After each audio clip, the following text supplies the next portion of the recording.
Leading a team can be really tough. I mean, you're managing at least two big things at once, your organization's expectations and you're managing your team. Not to mention the fact that you've got your plate full, simultaneously working on things like, I don't know, people, product, KPIs, getting the revenue in, making sure that everything runs like a well-oiled engine. Well, if you want to make sure that that occurs, and if you want to make sure that you've got a happy and productive team, there's actually one major thing that you simply cannot ignore and cannot let slip.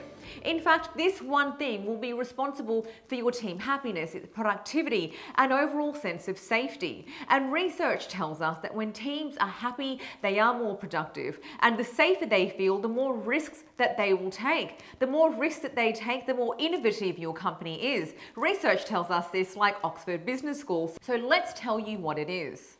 The secret to having a really thriving, productive team is to actually get your workplace culture right. And you as a leader are the one who is responsible for setting culture. Culture is set and enabled from the top. So how do you get that part right? Well, you focus on your team behavior and you manage that like a really well-run ship. As soon as you start to see it slip, you've got to reel that back in.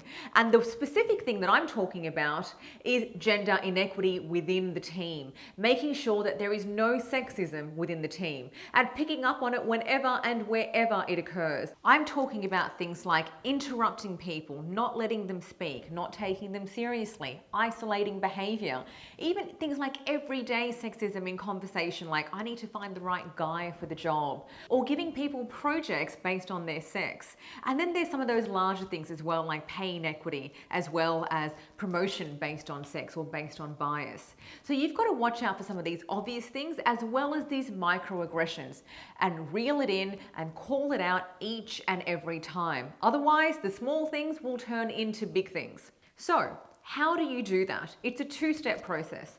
First, you take the person who has either consciously or subconsciously been responsible for the behavior and call them out personally and hold them to account for their actions. Take them into a meeting room, tell them what you observed, tell them how you saw it impacting the other person, how you saw it impacting the organization overall, and how they could change that. Ask them what they would change in the future, and then ask them to go over and take responsibility for their actions by rectifying it. By asking them to make that full loop, they will be more aware of it, they'll be coached on it, and they will ensure it doesn't happen again. The second thing that you've got to do is to get the entire team involved in the cultural shift. And the best way to do that is to actually own it as a team. So I would get the entire team together and say, last week we witnessed something that we don't stand for here as a company, we don't stand for here as a culture.